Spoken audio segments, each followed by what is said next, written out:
Assalamualaikum warahmatullahi wabarakatuh.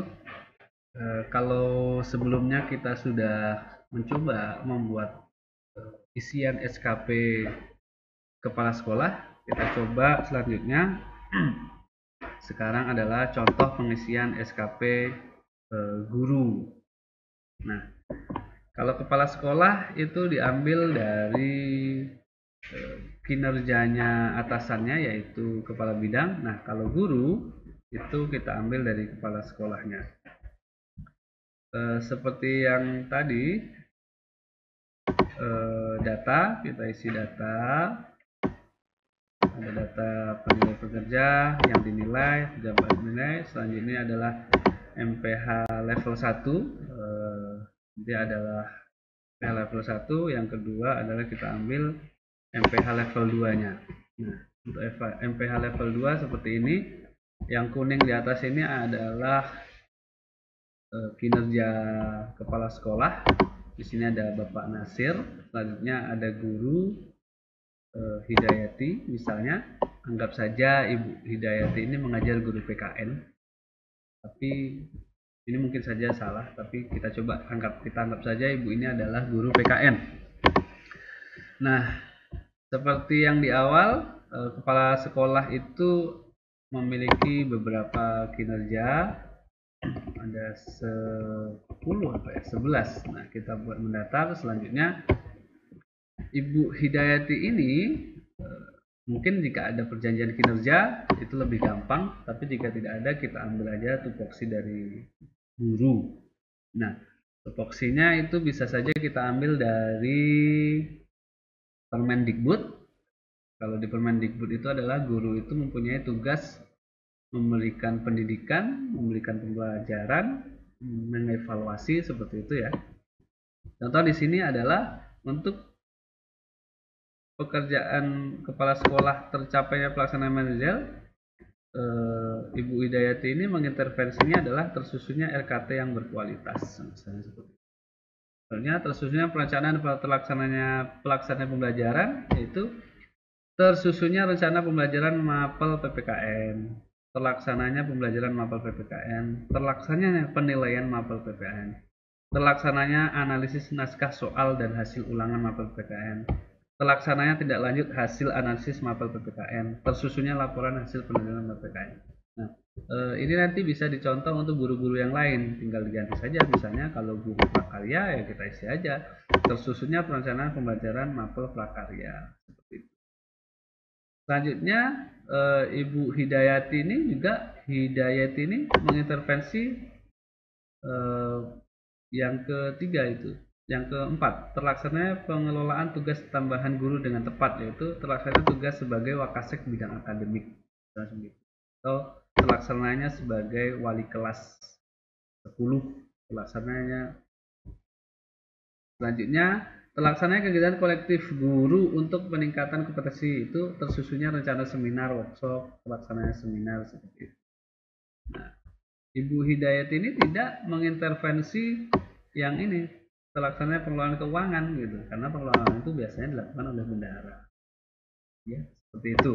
Dan Ibu Hidayati tidak pelaksanaan pengelolaan sekolah yang tertib, karena ini terlaksananya ini akan diintervensi oleh KPU mungkin ya, seperti itu.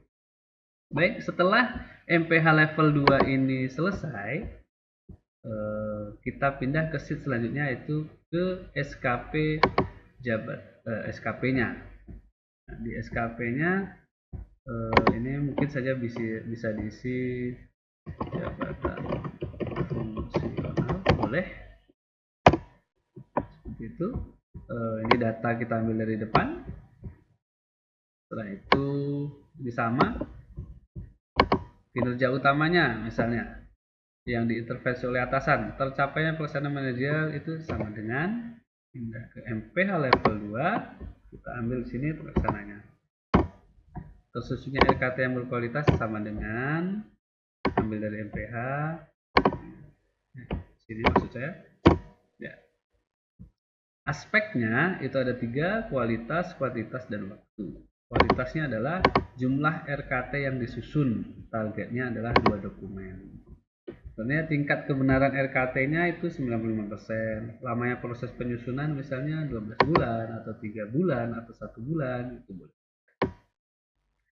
Selanjutnya adalah tersusunnya rencana dan perencanaan dan pelaksanaan pembelajaran, evaluasi dan penilaian hasil pembelajaran. Itu tersusunnya rencana pembelajaran mapel PKN.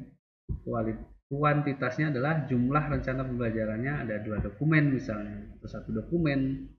Kualitasnya tingkat kebenaran dokumen rencana pembelajaran 95%, waktu 12 bulan. Terus terlaksananya pembelajaran mapel PPKN misalnya, jumlah tatap muka atau daring itu 360 jam pelajaran. Itu didapat dari misalnya dalam 1 jam itu ada, dalam 1 kali penyampaian itu ada 2 jam. Itu mengajar di 6 kelas. Dalam 1 tahun itu ada 30 kali pertemuan. Jadi 30 dikali 2 jam dikali 6 kelas itu jumlahnya 360. Ini nanti disesuaikan sama Bapak Ibu ya. Misalnya mengajar 2 kelas, 1 jamnya 1 kali tatap muka itu 3 jam, tinggal disesuaikan.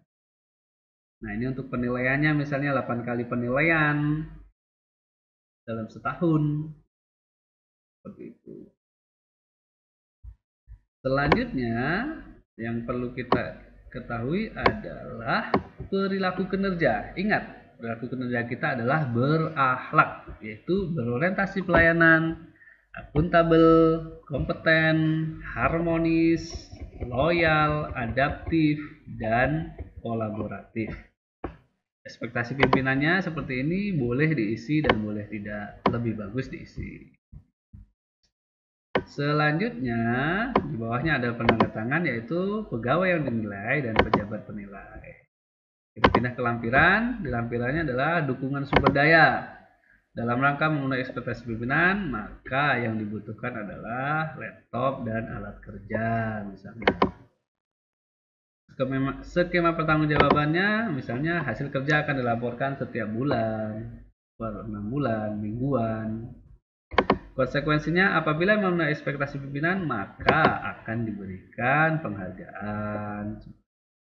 Pegawai yang dinilai, pejabat yang dinilai. Nah, selanjutnya kita ke evaluasi kinerja. Nah, di evaluasi kinerja ini sama juga. Misalnya periode kedua, periode akhir boleh saja. Capaian kinerja organisasi. Di capaian kinerja organisasi itu ada istimewa, baik, butuh perbaikan, seperti itu. Pilih misalnya baik. Kemudian hasil kerja berdasarkan bukti dukung.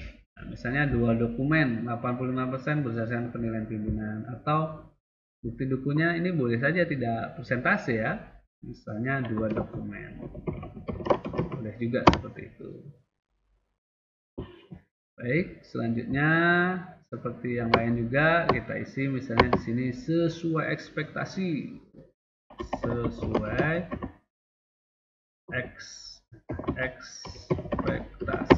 Sesuai ekspektasi. Di bawah ini juga boleh sesuai ekspektasi gitu. Atau di bawah ekspektasi. Begitu. Nah, setelah kita ketahui bahwa target dengan bukti dukung itu sesuai ekspektasi, maka rating hasil kerjanya adalah sesuai ekspektasi. Misalnya perilaku kerja. Nah, siapa yang menilai ini gitu? Yang menilai ini ya pejabat penilainya. Penilainya. Berorientasi pelayanan, akuntabel itu bagaimana selama sehari-harinya, selama setahun itu sesuai ekspektasi, akan mendapatkan predikat baik. Di dokumen evaluasi itu adalah capaian kinerja organisasi baik, predikat kinerjanya baik. Ada sheet kuadran dan sheet pola distribusi itu tidak perlu diganti. Jadi mana yang akan di print? Yang di print adalah SKP, SKP-nya, lampirannya, evaluasinya, dan dokumen evaluasi. Baik, terima kasih atas perhatiannya. Mudah-mudahan ini bermanfaat. Jika ada salah mohon koreksinya. Salam